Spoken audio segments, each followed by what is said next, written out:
morning. I want to first thank Commissioner Warren and his team for their leadership over the last couple of years. I want to thank our president at Purdue, Mitch Daniels, our athletic director, Mike Babinski, and their entire team for all the other work that they do as well. We appreciate all that. But it's an honor to be the head coach at Purdue. We're excited about the future. We're excited about starting this year.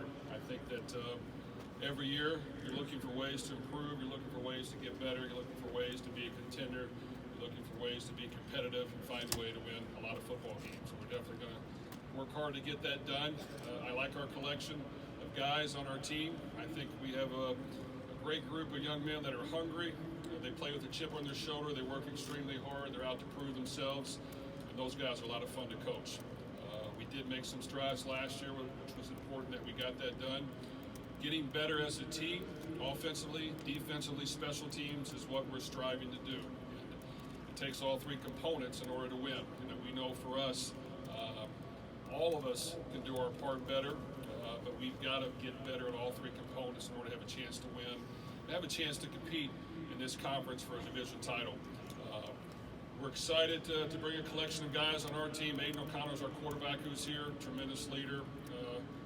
Has earned his spot as our starting quarterback over the years. He's earned it the hard way. He's a man of great faith. He's worked from the very bottom all the way to being our starting quarterback. And really the last half of the season played at a very high level. So we're looking forward to seeing him compete this year. He's getting married coming up on Saturday as well. We also brought our starting tight end, Payne Durham, tremendous leader.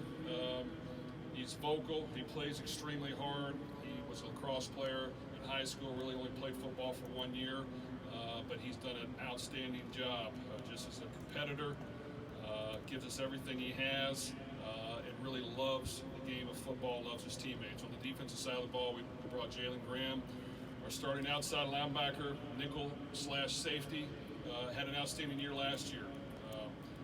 He was a high school quarterback. He came in, we switched him to defense. He's got great instincts, great feel for the game. He's a competitor, he wants to win, and he's going to have to be the leader of our defense. We've also brought our starting safety, Cam Allen, also a former quarterback in high school, who's continued to improve each and every year. I think he knows that he's got to be the quarterback of the defense in the back there, get us in the right alignments, play aggressive in his approach and his technique, and find a way to be a great leader and a great producer for our defense. But excited to watch our team compete. We're fortunate enough to play a high caliber opponent week 1 on national TV on a Thursday night, which is going to make us prepare extremely hard in order to get ready to play. The last time we played Penn State a couple of years ago, it was not a good day for us. They had 28 points before we could blink, and we had to fight just to hang in the ball game. But we understand that they're well coached, they have great talent, they're going to be hungry, out to prove themselves, and we've got to play at a high level and execute and do a lot of the small things right in order to win that football game. Fortunately for us, we do have it at home. Our fan support has been outstanding the last couple of years for sure. We're looking forward to playing a great opponent, and we're looking forward to getting on the field. So we'll open up for questions. I'll start right over here, Coach. Hi, Jeff. Dave Biddle from 24/7 Sports. Last year's strong season for you guys, how has that impacted your program overall, and specifically recruiting? Seems like it's helping in recruiting. Just how did last season help you guys? Anytime you win, it's going to help a lot of things, and we found a way to not only win 9 football games, we had some big wins, and it just kind of showed our team, recruits, so to speak, our fans, that we have the ability to play at a really good level if we do a lot of things correctly. So I think that's exciting. We want to try to match that intensity and that ability to play each and every week. We haven't got there yet by any means, but I do think that we've got a hungry group. We're looking forward to trying to make strides this year and improve upon that win total, but it's going to be a challenge. Coach, to our right in the back. Hi, Jeff. Chad Leistico of the Des Moines Register. How did the Charlie Drones transfer come about from your eyes, and what have your early impressions been of him, and what role do you see him playing this year for you? Well, every year at the end of the season, we'll assess the team and kind of see where we're at. And we want to try to develop all of our players and do a great job in recruiting. At the same time, there's always a few holes that you might find a way to go into the transfer portal and help your team improve and get better. We did lose our two top receivers, so we've got to replace some of those. We were fortunate enough to get Charlie Jones on our football team, who's played a lot of really good football. He's done great things on special teams. He's a young man who's coming here. He's been here all summer for us, and he's really a good football player. So I think he'll play a great role in our offense, playing on the outside of receiver, playing on the inside, and returning kicks. He's just very smart. He understands. He's picked up things well. He's got a great rapport with our quarterback, Aiden O'Connell, who I think they knew each other growing up. So we're fortunate to have him. And really, I think he'll be a great leader as well.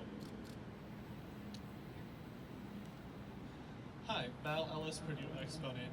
This is the first year since 2018 Purdue did not have a wide receiver on the watch list for the Blakenoff Award. You talked about it with you lost two notable receivers. How much confidence do you have in your wide receiver room, and who are some of the guys who have been contributing early on? Well, we've been fortunate to have some great receivers at Purdue the last few years. They've done a great job. David Bell played at an extremely high level for us, really rose his level of play in time we played good competition. We had Milton Wright as well, who was a really good receiver. Those two will not be with us. So this year we are going to have some newcomers you may not have heard about as much. I do think we've built very good depth in that room. And we have a lot of guys that I think can emerge and step up and hopefully play close to that level if they're playing well. Brock Thompson stepped up in our bowl game. He was a transfer from Marshall that we took from Indianapolis. Had a great game in that bowl game on two bad knees. He had surgery and he's almost close to being fully healed and ready for the season. I think he'll emerge as a big play receiver for us. We talked about Charlie Jones. I think TJ Sheffield did some really good things for us as well, playing on the slot and on the inside. He had ankle surgery, hurt in the bowl game on a touchdown catch, but he's back 100%. We added Tyrone Tracy as well, who's going to play at receiver and in the backfield for us, who's from Indianapolis. So he knows a lot of the guys on our team, and I think he'll step up. And there's probably 3 or 4 others that really will probably see the field. Elijah Canyon, Abdur Yassine, Rashawn Rice. So we think we have quite a bit of depth. It's just a matter of those guys haven't played a lot of football in games. They haven't shown to the world that they can do it in a real game, but we feel that they have good promise. We'll go to the back here to our left. Coach Bill Bentner, Sporting News. Aiden was putting up numbers that rivaled any quarterback in the country late in last season. So what was clicking for him in the back second half of the season, and what do you think he will evolve into this year? Aiden has done a great job. It's unfortunate that his head coach didn't start him at the beginning of the year, but we were able to figure that out. He's really earned his spot from day one. He continues to work hard every single day. He's become a great leader that all of his teammates respect. He's a man of great faith. He gives us everything he has. He understands what his strengths are. He understands what his weaknesses are. But I do think the last half of the season, he did play at an elite level. He helped us win a lot of good football games. He put up some big numbers. He threw for a lot of yards. He did it against a lot of really good football teams. He's a very accurate passer. He has great poise and presence in the pocket. He doesn't get rattled. He understands our system. If we can design some plays and spread the field out and give him a chance to make throws in rhythm, he'll do a great job. His ability to extend the play, obviously, he has to work on those things, but we have to do our part as coaches as well and make sure we're utilizing his talents. But we want to try to continue to build on that and help improve the team around him. I think he's a young man that if we can improve the team around him, protect him, dial up the perfect play at the right time, get our playmakers involved, he can do an outstanding job. I thought I saw someone with their hands up in the back. Do we have another? Yep, right here. Bree Shackelford, WLFI Sports. Your defense was ranked 23rd last year in the red zone. So what expectations do you have for your defense going into this year? Well, that's been the key to our improvement. Is I do think we've improved the defensive side of the ball. We've tried to play more aggressive. We've tried to challenge our guys to guard things tighter and to be aggressive in our approach, find ways to get after the quarterback. And I think in order to win at a high level, you have to be really good on defense. You have to play complementary football and offense, which means that you've got to be great at what you do, but if you have to run the ball occasionally, you have to be able to run it. You You have to find ways to control the clock. Occasionally, you have to find ways to do that so that your defense is on the field all the time. I think we got better at special teams. We still need to make improvements there. But I like the direction we're going in that aspect. I think our defensive guys understand that they can achieve, be as good as they want to be if we allow them to do that, if we give them the proper package to help them be aggressive in their approach, be able to take chances and play free. So I think our guys have really grown in that aspect. We have to play complementary football in order to win, but I have great confidence in our defense, and I think we'll see more guys emerge. We lost George Karlaftis, who was an outstanding player, great leader, a tremendous teammate, and we're going to have to find ways to